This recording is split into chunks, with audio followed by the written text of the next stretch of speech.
SummerSlam LA Access, it's all going A-Rod.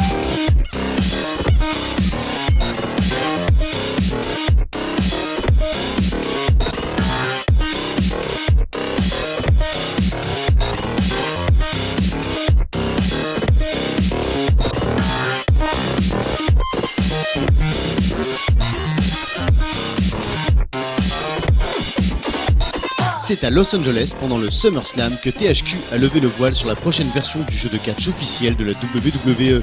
Lors de cet événement, les amateurs de muscles saillants et de bourre-pif dopés aux stéroïdes ont pu découvrir le roster de WWE 13 et essayer le jeu en avant-première.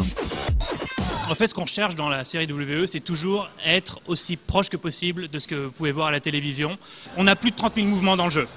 Donc comment est-ce que ces mouvements s'enchaînent? Comment est-ce qu'on peut les contrer? Comment est-ce qu'on peut les utiliser? Comment est-ce qu'on peut sauter du haut de la troisième corde? Comment est-ce qu'on atterrit sur le ring, en dehors du ring? Les possibilités sont complètement dingues.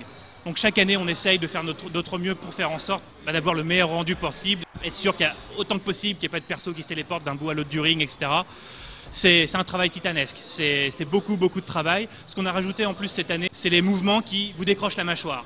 Ça, par exemple, ça va être Mark Henry et Big Show, qui sont deux des superstars les plus imposantes, qui vont faire une projection du haut de la troisième corde et le ring va juste exploser, juste sous vos yeux. Et ça, c'est quelque chose qui n'est pas arrivé, je crois que c'est arrivé que 2 fois. Je suis sûr que les fans vont rectifier et me tuer dans les commentaires si c'est 3 ou 1 fois.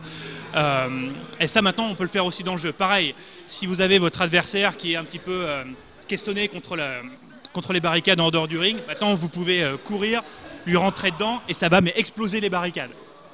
Donc tout ça sont des choses qu'on voit à la télé et qu'on a voulu mettre en plus dans le jeu cette année pour toujours essayer d'être le plus fidèle possible à ce que vous pouvez voir à la télé et tous ces moments qui vous décrochent la mâchoire en se disant « Oh my God, oh mon Dieu, waouh !»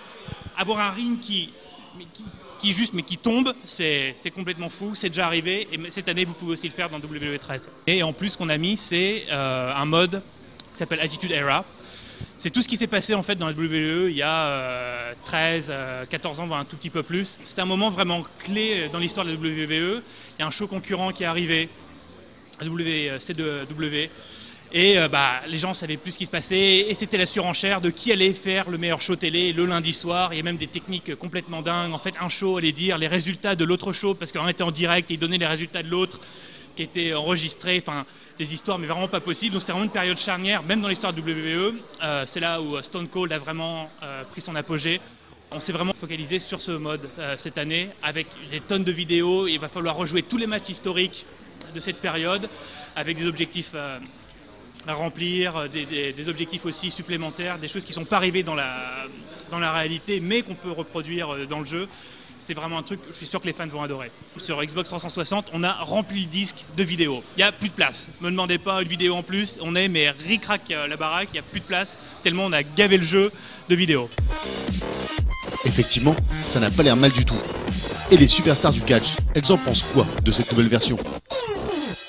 What I'm looking forward to most of this game is obviously the Attitude Era, the opportunity to play and relive moments from one of the greatest eras of the WWE. Stone Cold Steve Austin, The Rock, DX, Mankind, Undertaker, Bret Hart, Montreal Screwjob, Vince McMahon getting stunnered all over the place. So I'm really looking forward to it. People ask me if I like playing my own character. It's a little bit too close for home. I let other people playing the game. When I hear other people playing the game as me, that's great. It's definitely cool to hear, but I try not to play myself. I pick out too many flaws of myself, so I'll play somebody else. Probably be Stone Cold Steve Austin because he's probably one of the greatest superstars ever was. I just found out a couple hours ago, actually, that I am DLC in the game, and I kind of feel like my fans got me there.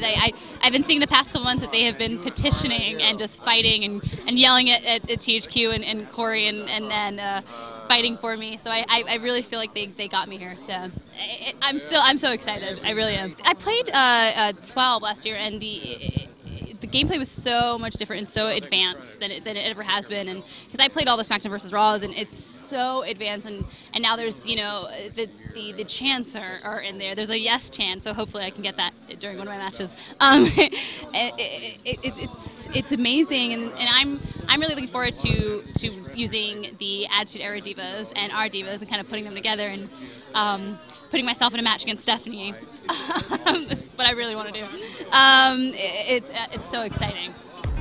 I love everything about this game. I love the fact that I can sit down and I can play as myself. And they got my tattoos right, they slicked my hair, I look so good, I look so pretty. It's a hell of a game.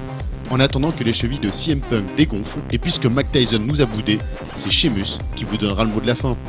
How's it going to all me French fans out there? Make sure you play Sheamus in WWE 13. There is no better superstar, fella.